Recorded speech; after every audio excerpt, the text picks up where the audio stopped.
Hey, how you doing? It's Gaz from Forever Strong Fitness Performance, and in this video what we're going to go through is the hip bridge, okay? And for this one we need to be down on the floor. So the hip bridge is a great exercise, nice stable platform for developing your glutes, your bum muscles, your hamstring muscles, and just strengthening that region. We find a lot of people are particularly weak in this region, and it's just a good solid base, great to include into a warm-up when you advance, to start off with, it's a great filler, it's great for circuits, and it can also be done at home, in your bedroom, or when on the road in the hotel. Okay, so without further ado, straight into the exercise. So what you need to be on the floor, lower back pressed into the floor, shoulders on the floor, and you bring your heels up towards your bum, knees raised, okay, feet roughly about hip width apart. And all we're doing from there, very simple exercise, keeping the shoulders on the floor, do whatever with your hands. I generally put them on my hip, on my abs, or down by the side, okay. Down by the side offers greater stability. Obviously bringing your arms up will offer less stability, okay, and it'll make the exercise slightly more challenging. But anyway, we'll start from the beginning. So we start with our hands on the floor, and all we do, we bring the heels up, we point the toes slightly up towards the ceiling, and what I find this does is it disengages the back of the legs, the hamstrings, and it makes you use your bum muscles that little bit more, okay? So from there, push your heels into the floor, and then squeeze your bum up nice and tight, making sure that you've got a line nice and straight from your knees, through your hips, through to your shoulders, okay? Braced in the stomach, and hips back down. Pushing your lower back into the floor at every opportunity. So before we go, big deep breath in, brace in the core, squeeze the bum muscles together, raise the hips up off the floor, and back down again under control.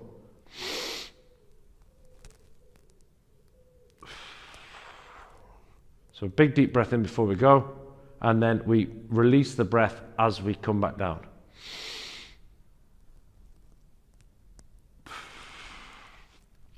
Notice that I'm keeping my chin tucked at all times. I'm not raising my head back. I'm keeping my chin tucked and my spine elongated. If you imagine that you are a puppet with string attached to the top of your head, and somebody's just basically pulled that piece of string and you are in that position. So from there, all we can do is we can bring the hands off the floor to make it a little bit more challenging. Keeping the shoulders on the floor, keep the lower back pressed into the floor, and then press up and back down. And then up and back down. Remembering to take a big deep breath in before we go each time, and press up and breathe out on the way back down. There are a number of ways in which we can progress with the hip bridge. We can do single leg, okay? So we can bring one of the legs, for the instance, we'll say the left leg is down, the right leg is still in position, and all we're doing, keeping the left leg basically dormant, we adopt exactly the same position, nice and tight in the core, and we push down on the right heel, raising the hips up. And we keep the hips in line. We don't allow the hips to sag. We keep the hips in line. We don't come up with this leg, okay? We keep the leg down. So it's offering gravity and resistance. And we're back down again, okay? Keep the lower back pressed into the floor. Push down on the heel. Nice big deep breath in. And then push the hips up. And all the way down, breathe out. Nice and simple, okay? And you can swap sides. Keeping the toe slightly raised to disengage the hamstring, shoulders on the floor, big deep breath in, and push the hips up towards the ceiling, making sure nice straight line between the knee, the hip, and the shoulder, and back down. Okay? A further progression.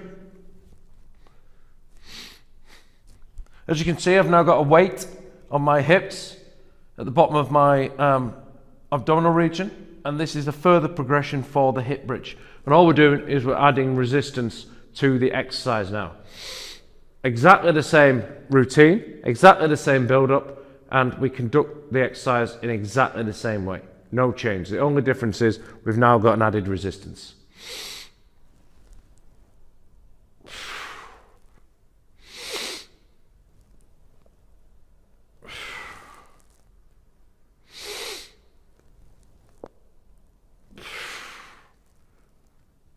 And again, we could progress this even further by turning this into a single leg movement, keeping the heel pulled up towards the bum, put the added resistance, i.e. the weight, on the hip that's doing all the work, okay? So the heel that's towards the bum, the weight needs to go on that side. The other hip stays dormant, the other side of the pelvis, the other leg stays dormant, and the hip remains parallel and neutral. Don't allow the hips to sag, okay? Like so. Remembering to keep the lower back pressed into the floor, stop the back from arching.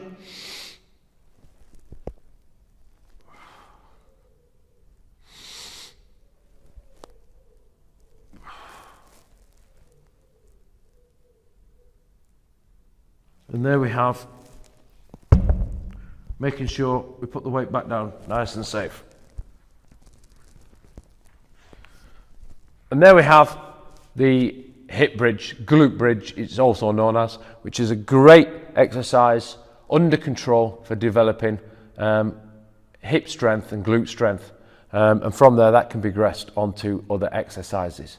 So conduct that again, reps of 10 with the main exercise. Once you can do a few sets of 10 easily, then without really feeling anything, then you want to be moving on to either resistance added two-leg hip bridge, or moving on to single leg hip bridge and progressing on from there. Okay, try it out, get amongst it, get it done, progress, keep it consistent, keep going, and just keep adding a little bit each time, and you will see great results.